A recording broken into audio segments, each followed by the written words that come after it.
मेरे modern life में सबसे बड़ा डिस्ट्रैक्शन क्या है? एक आध्यात्मिक ग्रंथ जो हर भक्त को अवश्य पढ़ना चाहिए। गीता। अब जो मॉडर्न यूथ है उसको अगर एक एडवाइस कोई देना हो तो आप कौन सी एडवाइस दें? आपकी सबसे प्रिय सेवा क्या है? भक्तों का सेवा करना। गलत धारणा क्या होगी? गुरुकुल मतलब गरीबी।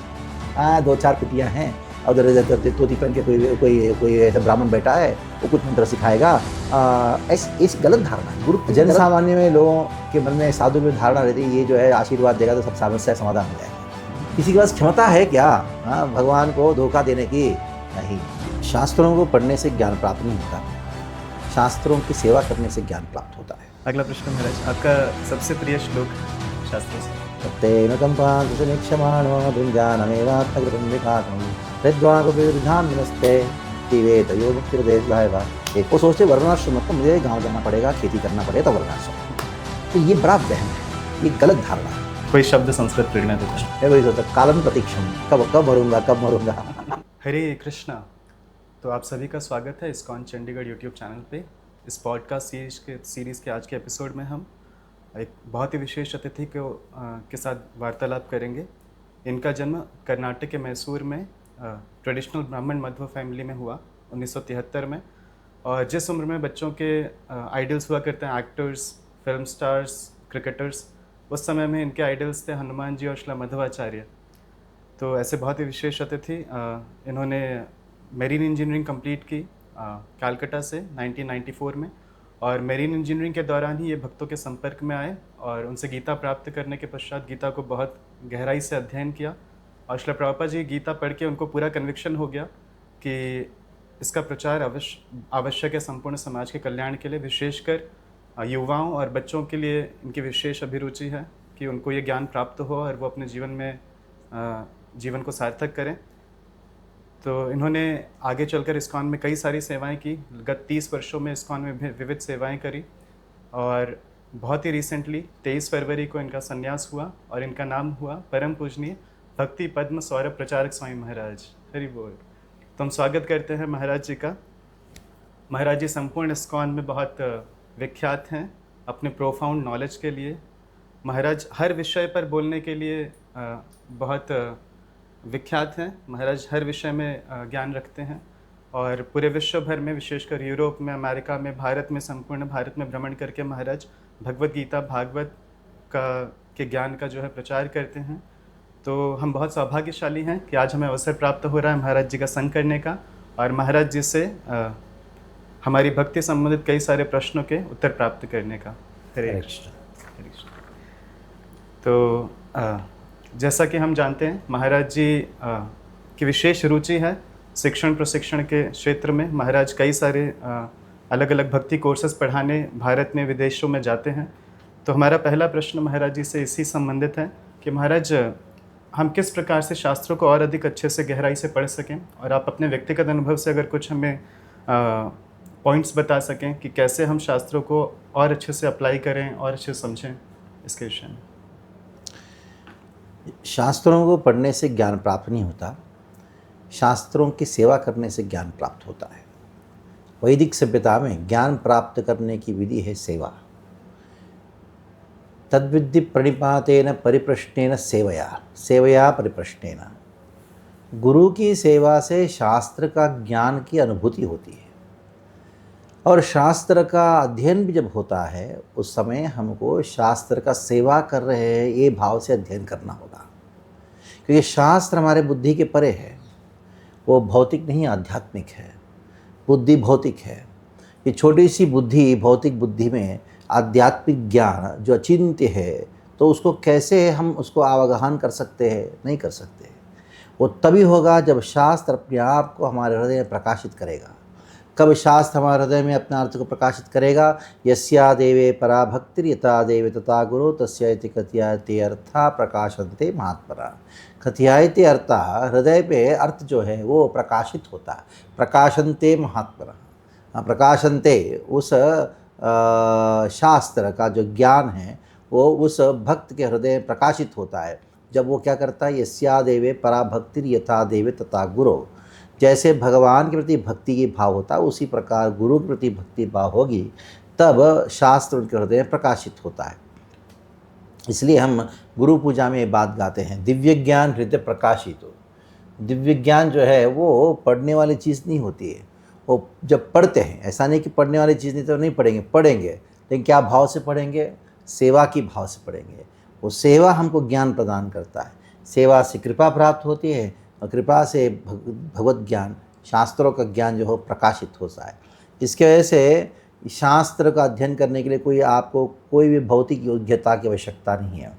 हो सकता है कि बड़ा पीएचडी हो, सब कुछ बड़ा पढ़ाई किया हो, बड़े हार्वर्ड से किया हो सकता है उसको शास्त्र का एक बात भी समझ में ना आए, लेकिन एकदम बिल्कुल अनपढ़ मूर्ख, लेकिन गुरु भक्ति हैं, शास्त्र को अगर पढ़ रहा है, वो पढ़ना भी नहीं आता, समझ में नहीं आ रहा है, लेकिन फिर भी शास्त्र को समझा देता है। शास्त्र भगवान से अभिन्न है। गीता भागवत कृष्ण ही है। अगर आप कृष्ण, गीता रूपी कृष्ण का, भागवत रूपी कृष्ण का सेवन करोगे, इसलिए कहा गया है कि नित्यम भागवत पठयनि नित्यम भागवत सेवया। तो सेवा करने के द्वारा भागवत ही आपको समझा देता है, उस हृदय में प्रकाशित करता है। इसलिए श्लोकों को, मूल श्लोक होते हैं, उसको बार बार अभ्यास करना होगा। अभ्यास करते करते भगवान की प्रसन्नता होगी, शास्त्र की प्रसन्नता होगी। शास्त्र अपने अर्थ को स्वाभाविक तरीके से हृदय में वो प्रकाशित कर देता है। मैं आपको छोटा सा एक विषय बताता हूँ। मध्वाचार्य की बात हुई मेरे परिचय में। एक बार श्रीपाद मध्वाचार्य प्रवचन दे रहे थे और उनके शिष्य, सन्यासी शिष्य, महाप्रचंड विद्वान, और उनके जैसा विद्वान उस समय में कोई था नहीं। ऐसे विद्वानों को सन्यास दे के मध्वाचार्य ने अपने शिष्य बनाया। वो सब बैठे हुए थे, मध्वाचार्य जो बोल रहे थे वो किसी को समझ में नहीं आ रहा था। तो किसी ने पूछा मध्वाचार्य से कि आप जो कह रहे हो तो हमारे बुद्धि के परे है, ये किसको समझ में आएगा, कौन समझ सकता है? तो मध्वाचार्य ने कहा, ये बैल समझ सकता है। क्योंकि एक बैल था उधर जो मध्वाचार्य के ग्रंथों को उठा के जाता था। उनका लाइब्रेरी था, सबसे बड़ा लाइब्रेरी था मध्वाचार्य का। तो वो बैल का काम यही था, बैलगाड़ी में उधर एक जगह से दूसरे जगह वो सारे ग्रंथ का ट्रांसपोर्ट होता था। तो मध्वाचार्य ने ये बैल को समझ में आएगा, तो इनको बहुत ईर्ष्या हुई, तो बैल को लोगों ने मार दिया। तो मध्वाचार्य ने तो दाता स्तोत्रों को उच्चारण कर बैल को वापस जीवित किया। अभी चलिए आगे क्या होता है। मध्वाचार्य के शिष्य हुआ अक्षोभ्य तीर्थ। तो एक बार वो पंढरपुर में थे, उधर भीमा नदी के तट पे वो स्नान कर रहे थे। तो तट के वो बाजू वाला तट में एक राजा, ब्राह्मण कुल में जन्मा था लेकिन राज परिवार में था। तो वो घोड़े को चलाते चलाते नदी के अंदर प्रवेश करके घोड़े के ऊपर बैठे हुए ही वो जल पी रहा था, ऐसा जैसे बैल पीता है ना। तो अक्षोभ्य तीर्थ ने कहा, क्या तुम पशु हो? किम पशु? हाँ, क्या तुम पशु हो? तुम बैल हो? तो उसका पूरा दिमाग फिर गया। तो याद आया, मैं बैल था, मध्वाचार्य ग्रंथ उठा रहा था।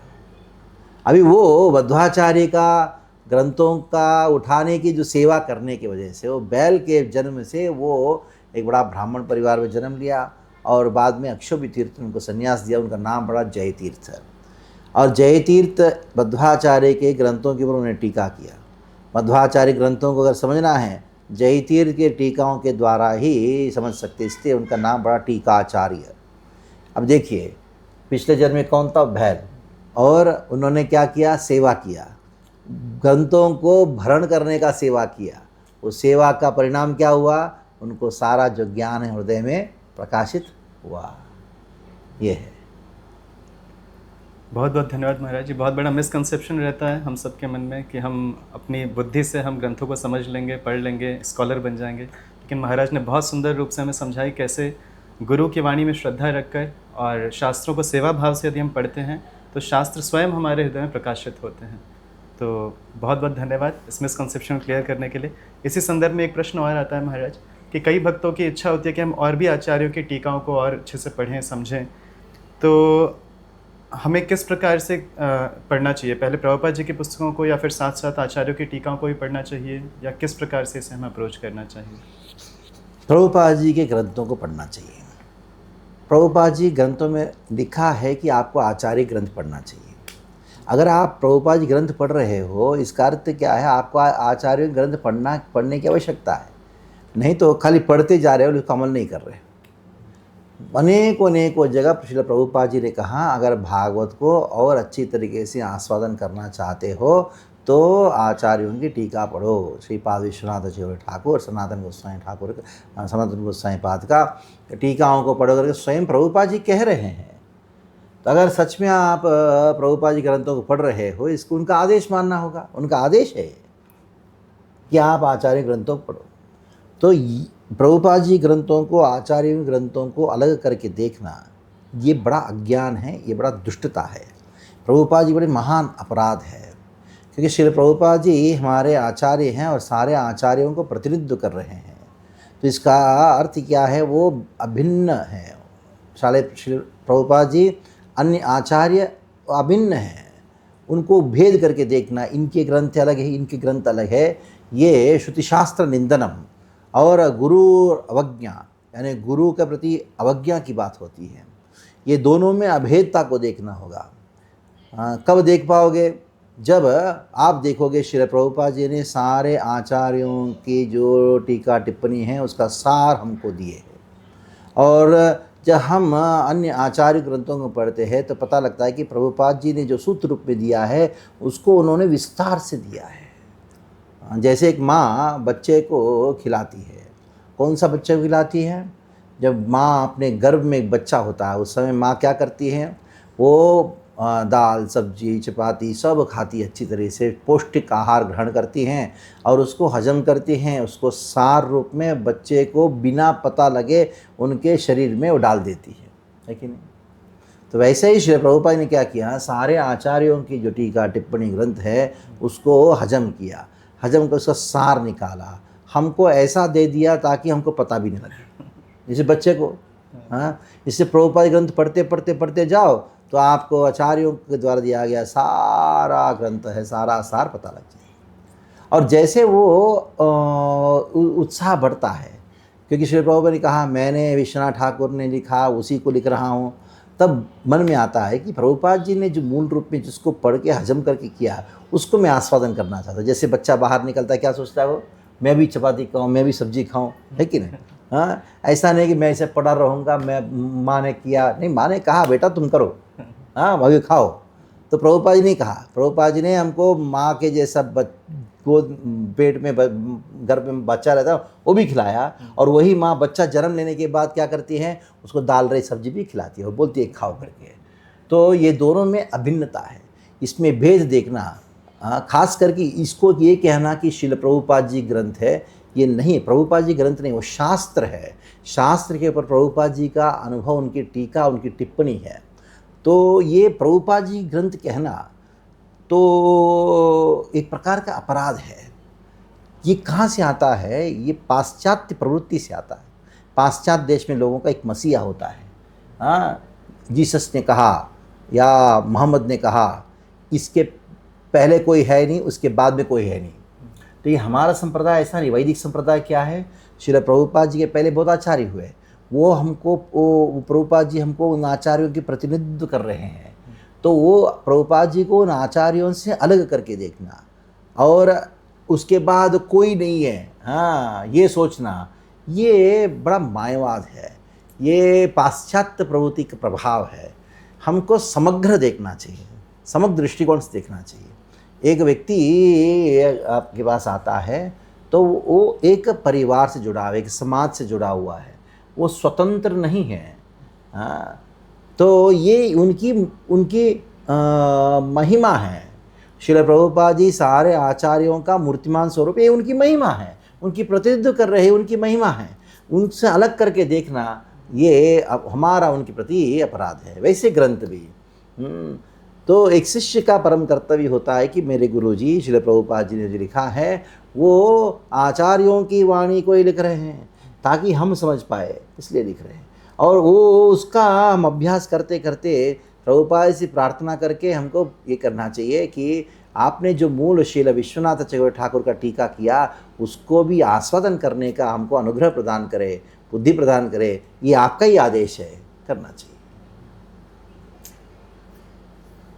बहुत बहुत धन्यवाद। महाराज जी ने बहुत सुंदर उदाहरण हमें समझाया, बहुत ही सरल तरीके से ये कैसे एक शिशु जब गर्भ में होता है तो माँ से ही पोषण प्राप्त होता है, लेकिन बाहर आने के बाद फिर वो चावल दाल रोटी सब्जी के माध्यम से उसको पोषण प्राप्त होता है। उसी प्रकार से हम प्रभुपाद जी के ग्रंथों को अच्छे से समझें, पढ़ें और प्रभुपाद जी के ही निर्देशानुसार, कथनानुसार हम और आचार्यों के ग्रंथों को भी प्रभुपाद जी के अनुग्रह से समझने का प्रयास करें। तो बहुत बहुत धन्यवाद महाराज।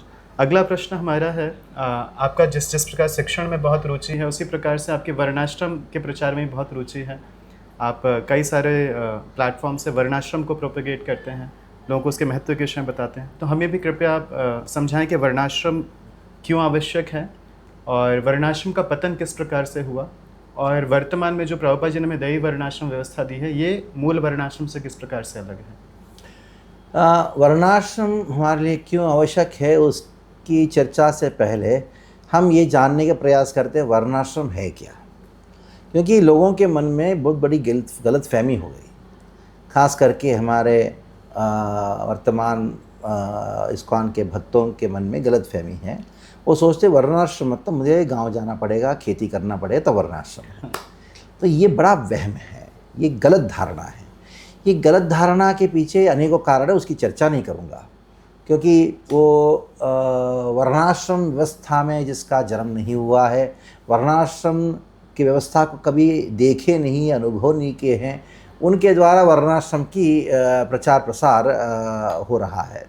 अच्छा, उद्देश्य अच्छा है, लेकिन व्यवहारिक रूप में उनको नहीं मालूम है, तो उसके वजह से वो समस्या आई है।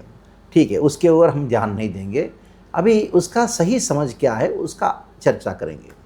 सही समझ क्या है, वर्णाश्रम का सही समझ है, पहला गो नमो ब्राह्मण्य देवाय गो ब्राह्मण्य हिताय च, यानी ब्राह्मण और गाय।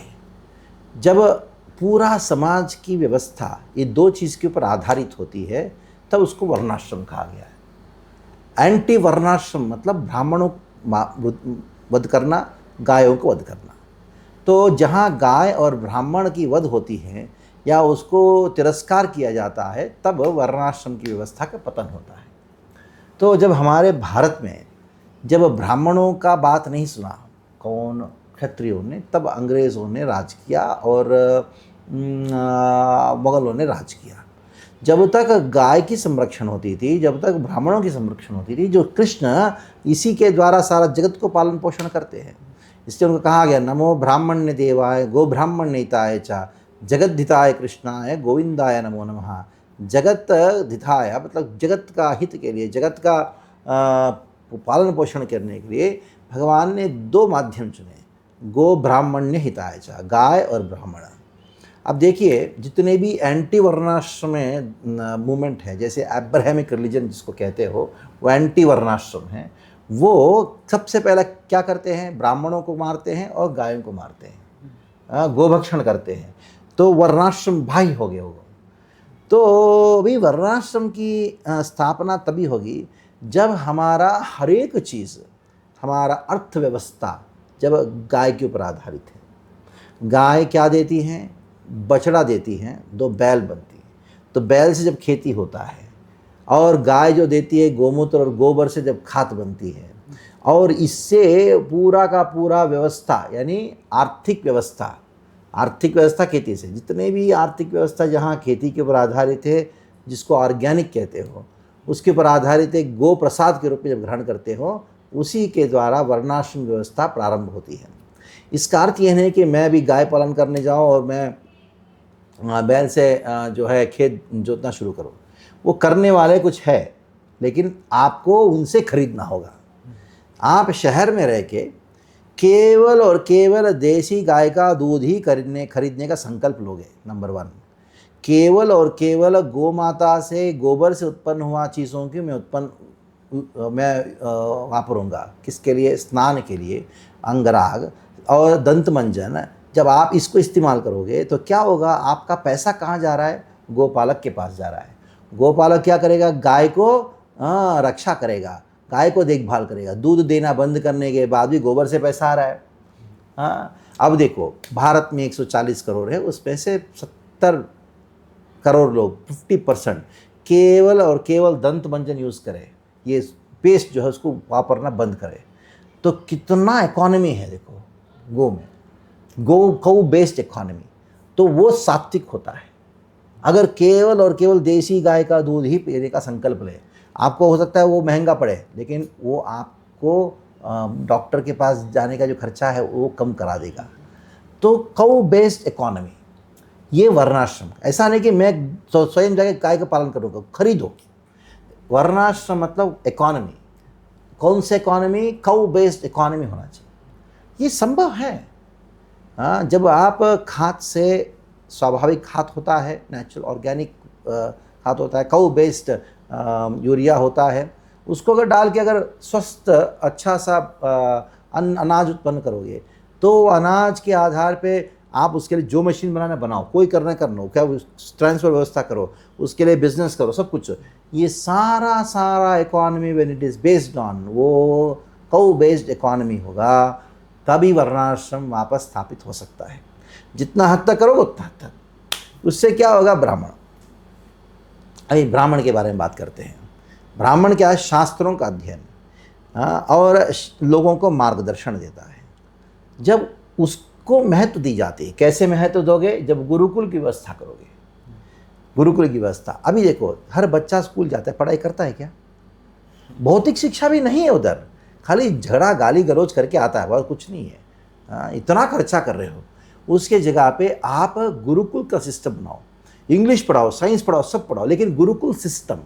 गुरुकुल सिस्टम का अर्थ ये नहीं कि उसके अंदर एकेडमिक्स नहीं है, और उसमें बच्चों को कैरेक्टर ट्रेनिंग दिया जाता है, सुबह जल्दी उठने का, शाम को जल्दी सोने का, अच्छा भोजन ग्रहण करने का, और ब्रह्मचर्य का। ब्रह्मचर्य पालन नहीं कर रहे बच्चे आजकल, 10-12 साल के हो जाते हैं, उस समय उनका पूरा वीर नष्ट कर रहे हैं गलत अश्लील दृश्य देख के। तो वो कैसे, वो वर्णाश्रम कैसे होगा? वो वानर श्रम होगा, वानर बनेगा, वो वैसे बंदर बनेगा। सब बंदर बंदरियाँ बन रहे हैं स्कूल और कॉलेज से उत्पन्न, क्योंकि फ्री मिक्सिंग हो गया। गुरुकुल में ब्रह्मचर्य का शिक्षा दिया जाता है, और उसको पढ़ाओ। आपको क्या पढ़ाना? फिजिक्स पढ़ाना पढ़ाओ, आपको एटॉमिक साइंस पढ़ाना पढ़ाओ, सब कुछ पढ़ो, कोई प्रॉब्लम नहीं है। लेकिन इसका कैरेक्टर, सुबह जल्दी उठना, सरल जीवन यापन करना, गुरु का सेवा करना, डिसिप्लिन, मॉरल वैल्यूज़, इसको गुरुकुल में सिखाया जाता है। वो गुरुकुल सिस्टम खत्म हो गया। हाँ, क्यों? और एक युवक और युवती को साथ में कैसे पढ़ा सकते हो? उनका मन में विकार है, उसमें उनका कोई पढ़ाई की बात तो छोड़ो, उनका सारा मॉरल वैल्यू सब खत्म हो जाता है। तो ये गुरुकुल की व्यवस्था जो है, उसके द्वारा ब्राह्मणों की रक्षा होती है। को प्रोडक्ट खरीदो, अपने बच्चों को गुरुकुल भेजो, और आप खोलो भी गुरुकुल, उसको प्रोत्साहन करो। लड़कियों को भी अलग खोलो। वो वृद्ध माताएं जो हैं, जिनके अंदर बहुत पवित्रता है, पतिव्रता माताएं हैं, उनको शिक्षा दे। ये लड़का और लड़की को साथ में पढ़ाना बंद करो, अलग शिक्षा दो। आपको जो पढ़ाना पढ़ाओ, मॉडर्न साइंस पढ़ाना पढ़ाओ, कोई प्रॉब्लम नहीं है, लेकिन उसको अलग करके गुरु का सेवा और अनेकों प्रकार की कलाएं, वो बच्चा जो सीखना चाहता है उसके अंदर उनको प्रवृत्त करो। संगीत, कला, ये सब सिखाओ, कोई प्रॉब्लम नहीं है। गलत धारणा क्या होगी? गुरुकुल मतलब गरीबी। 2-4 कुटियाँ हैं, उधर धोती पहन के कोई ऐसा ब्राह्मण बैठा है, वो कुछ मंत्र सिखाएगा। ऐसी गलत धारणा है, गुरुकुल का गलत धारणा। गुरुकुल की ऐसी धारणा है कि सारा विश्व से लोग हमारे भारत में आके पढ़ते थे। 16,000 स्टूडेंट पढ़ते थे, हॉर्स राइडिंग से लेके एटॉमिक साइंस तक पढ़ते थे। किसके? वशिष्ठ के गुरुकुल में, विश्वामित्र गुरुकुल में पढ़ते थे, वो कुलपति हुआ करते थे। नालंदा, तक्षशिला, ये सब बड़े बड़े यूनिवर्सिटीज़ है।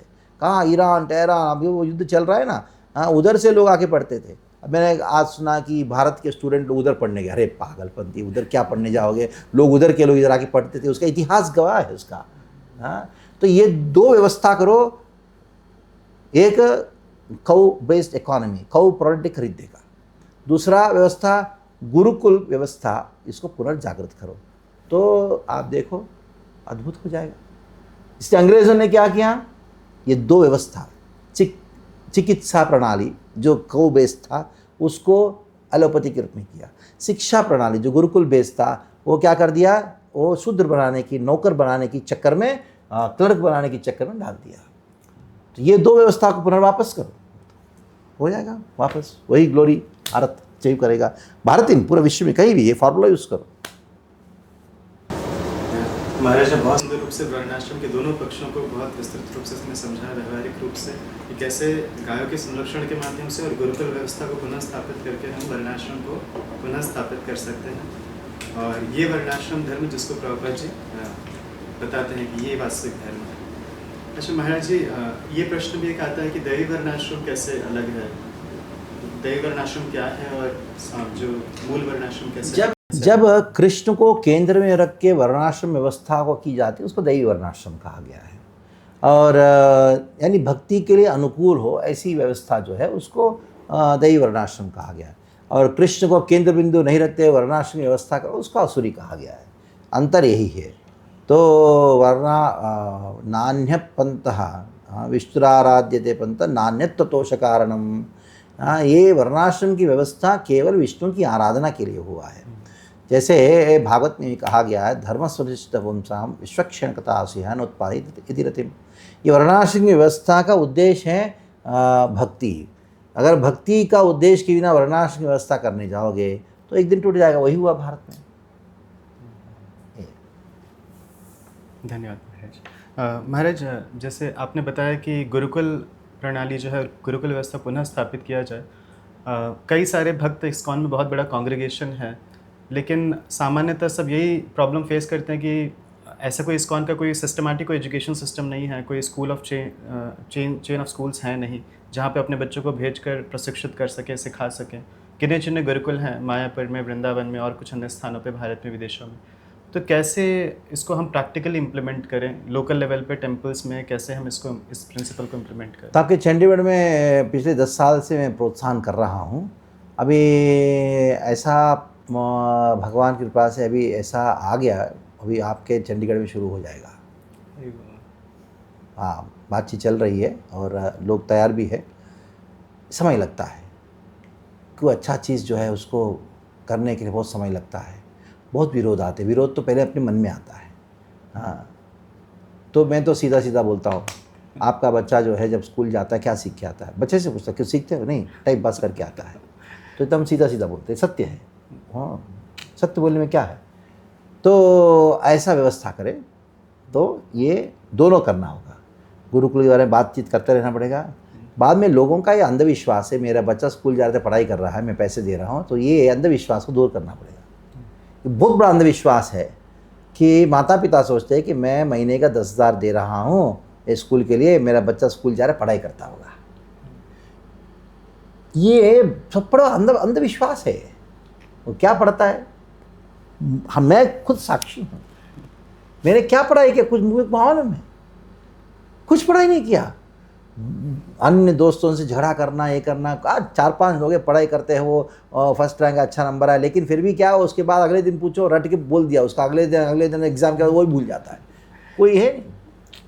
क्योंकि ये जो पढ़ाई का व्यवस्था जो है, ये सही ज़रूरी नहीं कि सबके लिए वही हो। ये हमने क्या किया, बहुत सीमित बनाया। ये पढ़ाई की व्यवस्था को सीमित बना दिया। ये किया तभी वही पढ़ाई, नहीं तो अनपढ़ है। हाँ,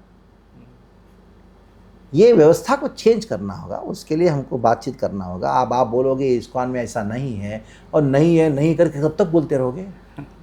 करो, शुरू तो करो। नहीं तो शुरू नहीं कर पाते तो बातचीत करना शुरू करो।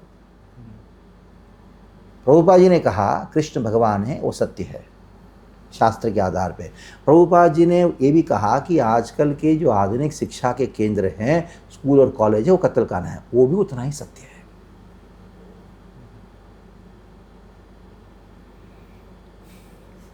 आप ऐसे कैसे कह सकते हो ये का ज़्यादा सत्य, एक कम सत्य है?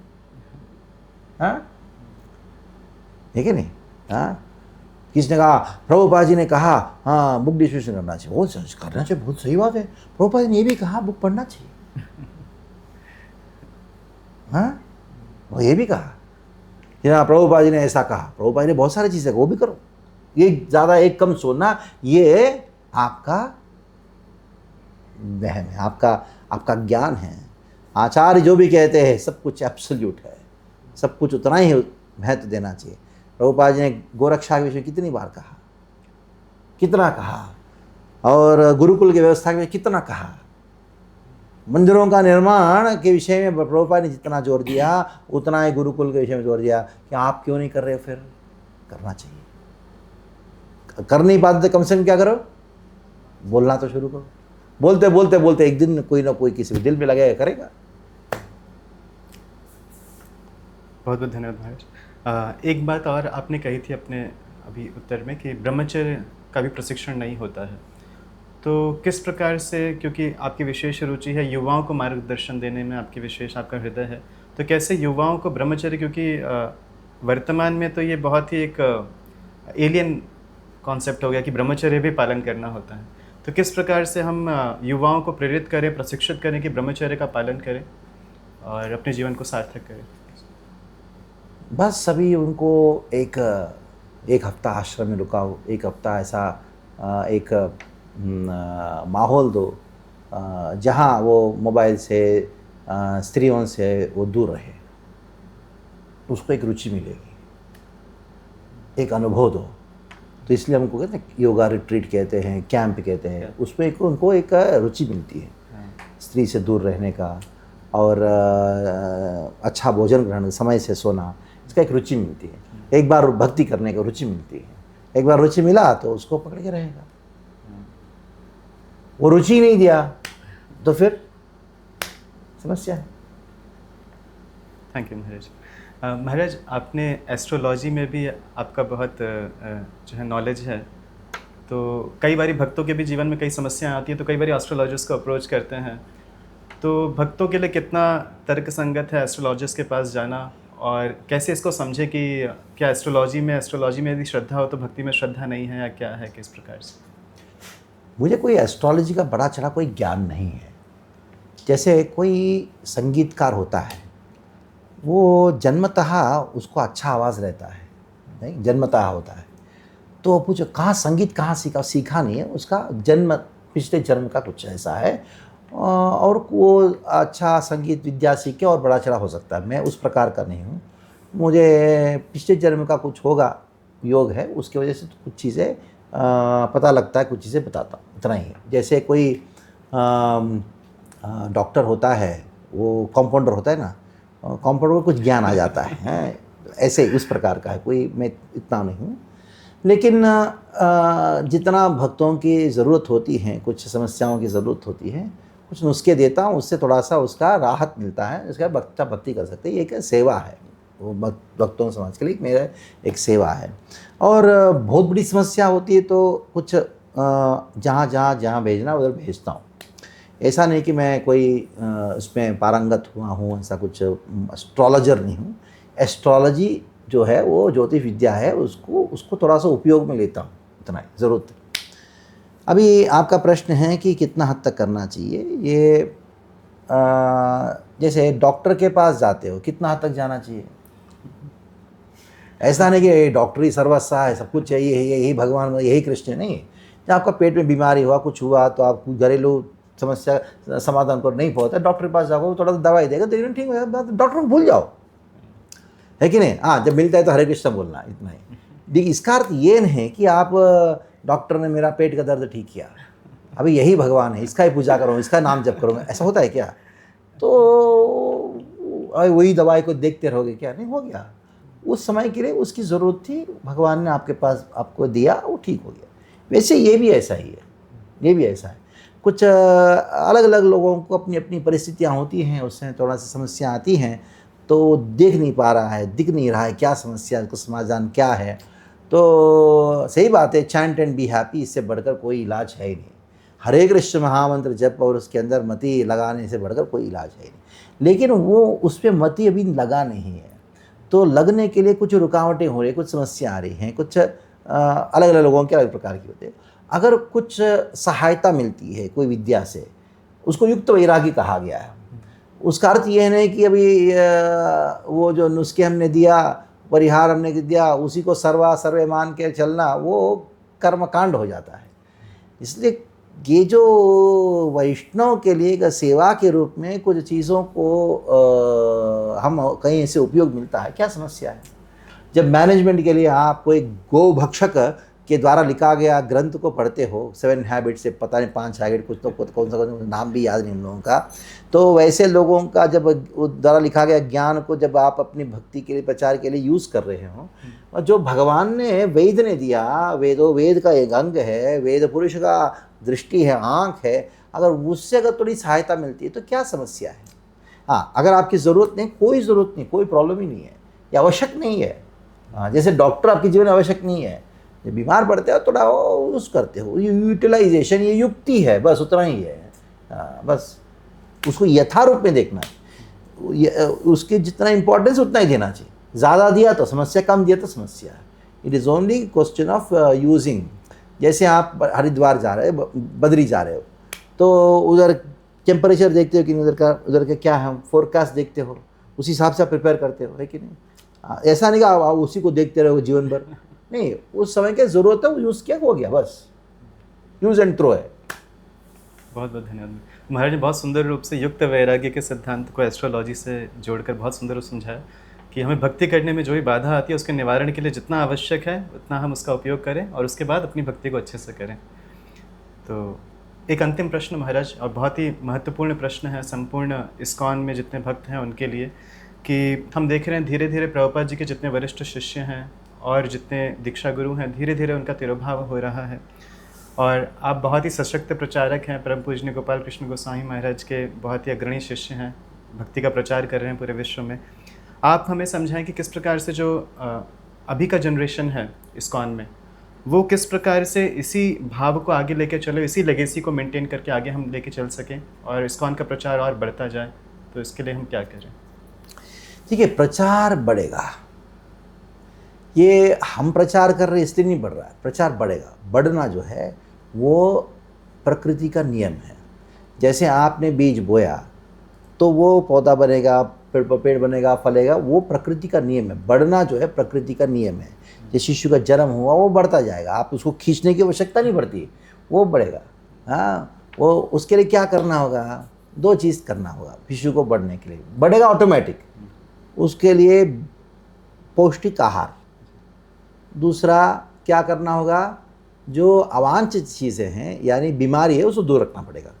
स्वस्थ रखना होगा, पौष्टिक आहार, स्वास्थ्य।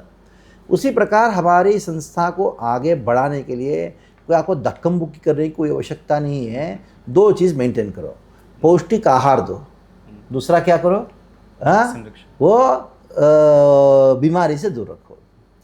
वो इंडिविजुअल लेवल पे से लेके एक ब्रह्मचर्य आश्रम है, कांग्रीगेशन है, एक संस्था, एक मंदिर के लेवल पे, पूरा संस्था के लेवल पे 2 चीज़ करना होगा, 2 ही चीज़ करना होगा। पहला क्या करना होगा, एक है पौष्टिक आहार। पौष्टिक आहार तो साधना, अच्छा श्रवण कीर्तन, अच्छा अर्चन, अच्छा सेवा, ये नवधा भक्ति को अच्छा करो। दूसरा क्या करना होगा, हाँ, जो अवांछित चीज़ें हैं उससे दूर रखना। अवांछित चीज़ें क्या बताओ हमारे लिए, हाँ, हमारी संस्था को नाश करने वाला, हमारी भक्ति को नाश करने वाला, वो है काम, क्रोध, लोभ, मोह, इसको अनर्थ कहा गया है। हाँ, उसमें सबसे बड़ा समस्या है कि ईर्ष्या।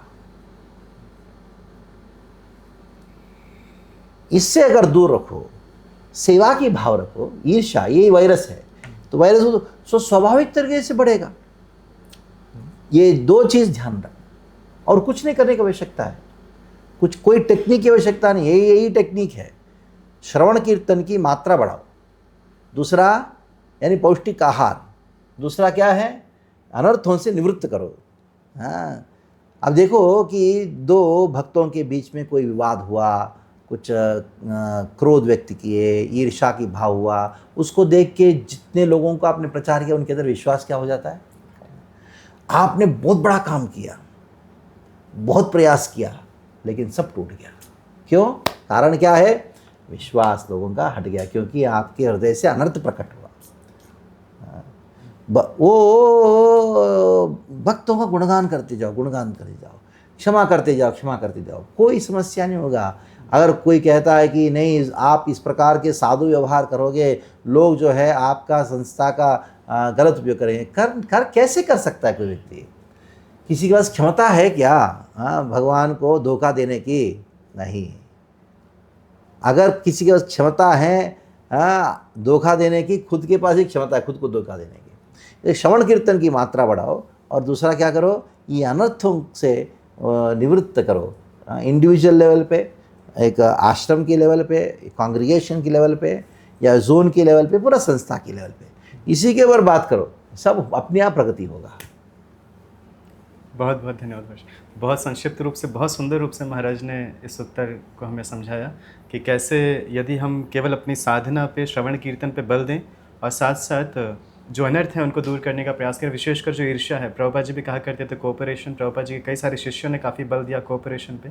इन दो चीज़ों पे यदि हम ध्यान दें तो निश्चित रूप से इस्कॉन का प्रचार बढ़ते जाएगा और साथ ही साथ हमें कृपा प्राप्त होगी सभी आचार्यों की।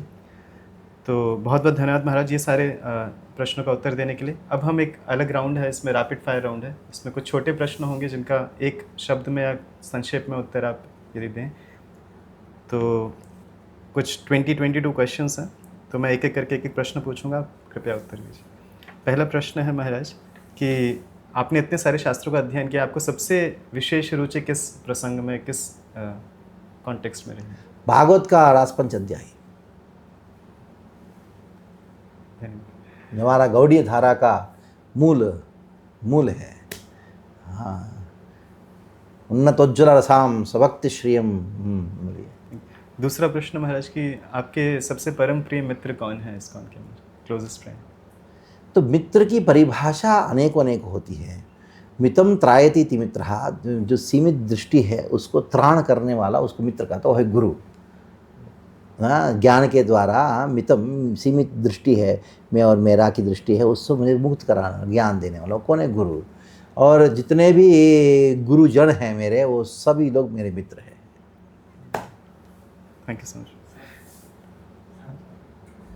कोई आपके समकालीन जो कोई भक्त हो जिनसे आपका बहुत घनिष्ठ संबंध हो? हाँ, घनिष्ठ संबंध, ऐसा बात की। तो मित्र शब्द बहुत भारी होता है। मित्र मतलब क्या होगा, ठीक है, साथ में बैठ के खाने वाला या साथ में चर्चा करने वाला, वो मित्र का शब्द बड़ा गहरा होता है। तो साथ में अगर कोई है तो इतना ज़्यादा बातचीत नहीं होती, लेकिन समय के अनुसार होती है। लोग उनसे प्रेरणा प्राप्त करता हूँ।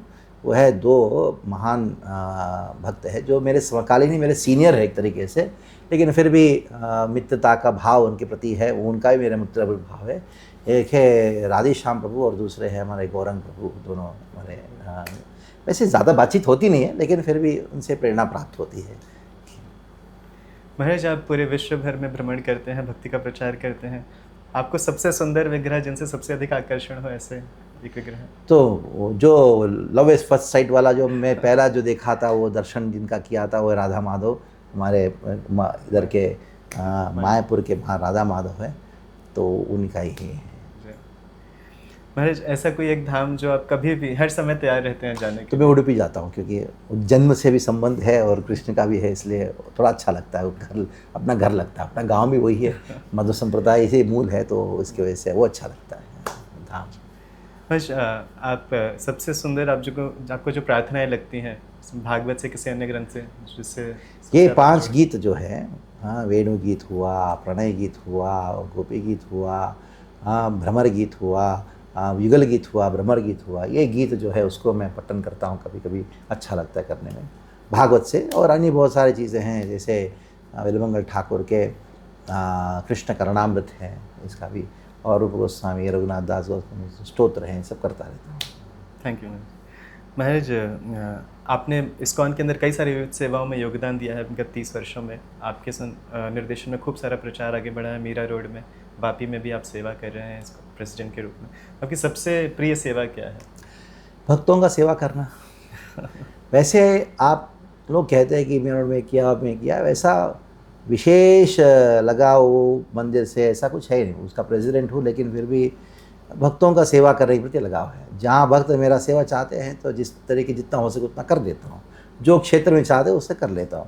कोई बोलता है भागवत पढ़ाओ, कर लेता हूँ। कोई बोलता है नहीं प्रभु हमको कुछ सलाह दो निजी जीवन में, वो कर लेता हूँ।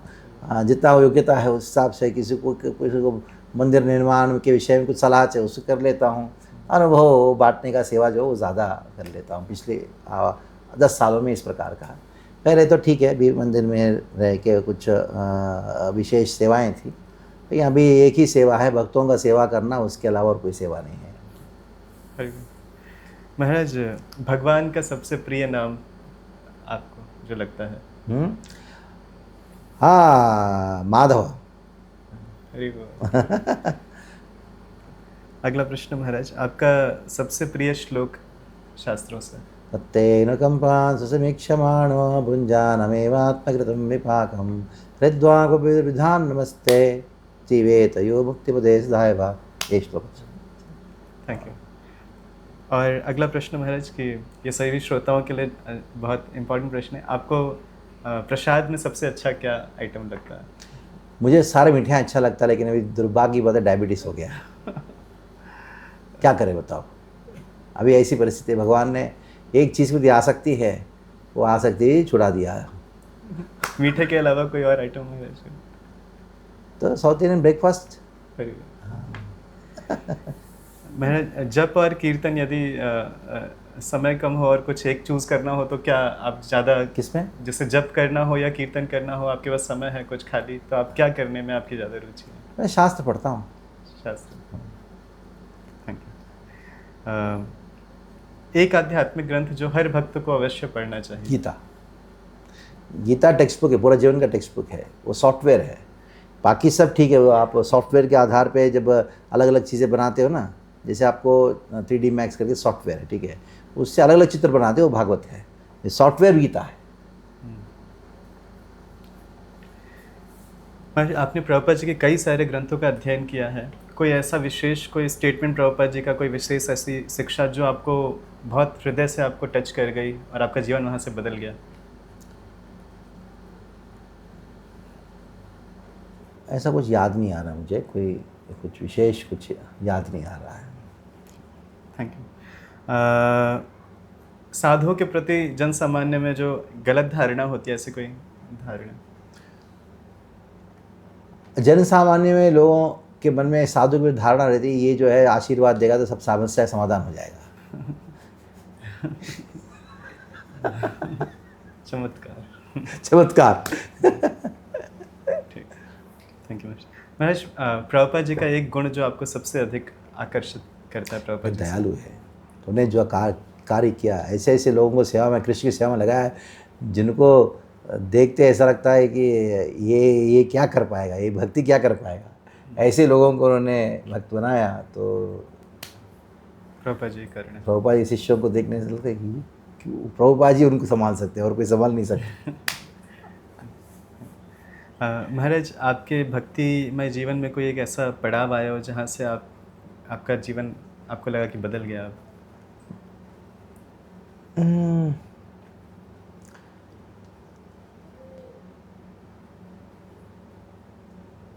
जैसा कुछ कोई घटना नहीं है तो जिसकी वजह से कुछ चेंज हुआ, कुछ कोई चेंज नहीं, वैसे ही चल रहा है अभी। महाराज जी का जन्म ही वैष्णव परिवार में हुआ, बचपन से ही महाराज? हाँ, मुझे कोई तकलीफ नहीं हुआ कि शास्त्रों में जो बातें कहा गया है उसको स्वीकार करने में, समझ में कोई इतना भारी कष्ट नहीं हुआ। ये महाराज, आपको सबसे सुंदर उत्सव कौन सा लगता है? इस्कॉन में इतने सारे उत्सव होते हैं। रथ यात्रा होती है। रथ यात्रा, जय। तो रथ यात्रा उत्सव आ रहा है अभी इस्कॉन चंडीगढ़ में भी 5 जुलाई को रथ यात्रा उत्सव होगा। आप सभी आमंत्रित हैं, कृपया आइए, जगन्नाथ जी की कृपा प्राप्त करिए। आप जो मॉडर्न यूथ है उसको अगर एक एडवाइस कोई देना हो तो आप कौन सा एडवाइस देंगे? अगर पुरुष है तो स्त्री से दूर रहना, स्त्री है तो पुरुष से दूर रहना। ठीक है, विवाह होने के बाद ठीक है, पति पति के रूप रहना, ठीक है। कोई बॉयफ्रेंड मत करना, गर्लफ्रेंड मत करना, क्योंकि गर्ल के लिए बॉय का भी फ्रेंड नहीं हो सकता, बॉय के लिए गर्ल का भी फ्रेंड हो नहीं सकती। वो केवल एक दूसरे से आशा लेके बैठे हैं कि इसे सुख देगा, ये सुख देगा। दो भिखारी मिलके क्या मिलेगा बताओ? हाँ, केवल आशा ही मिलेगा, उसके बाद आशा, इसके बाद आशा है।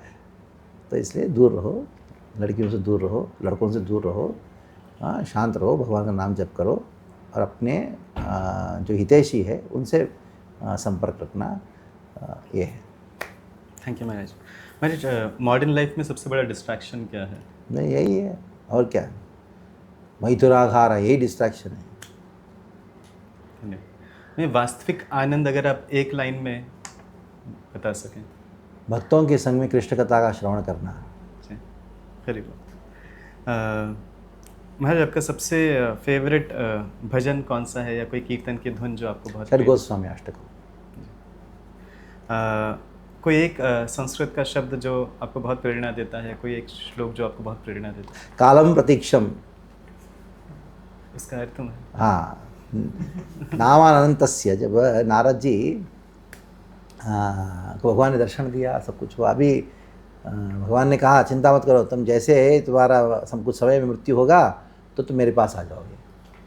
तब नारद जी ने कैसे अपने जीवन यापन किया, भगवान का नाम जप करते हुए, हाँ, सारे प्रकार के जितने भी औपचारिकता सब त्याग करके नामानंतस्य, अनंत भगवान का नाम जप करते करते उधर आता है कालम प्रतीक्षम विमदो विमत्सरहा, मैं कब मरूंगा, मैं कब मरूंगा, काल का प्रतीक्षा करते हुए जी रहे थे। तो वो शब्द मुझे बहुत अच्छा लगता है।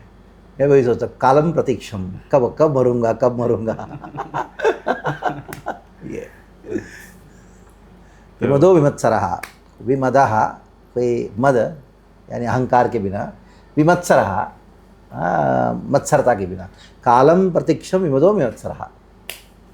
नारद जी का जीवन ऐसा था।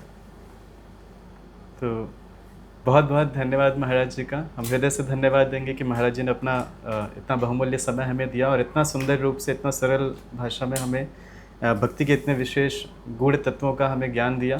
इसके लिए महाराज का हृदय से आभार व्यक्त करते हैं, धन्यवाद देते हैं और महाराज से आग्रह करते हैं कि इसी प्रकार से हम सभी का मार्गदर्शन करते रहें, चंडीगढ़ आते रहें, सभी भक्तों को प्रेरणा देते रहें भक्ति में। एक बार जोर से हम हरे कृष्ण महामंत्र बोलेंगे, महाराज का धन्यवाद देंगे। हरे कृष्णा कृष्णा कृष्णा हरे हरे, हरे राम राम राम हरे हरे।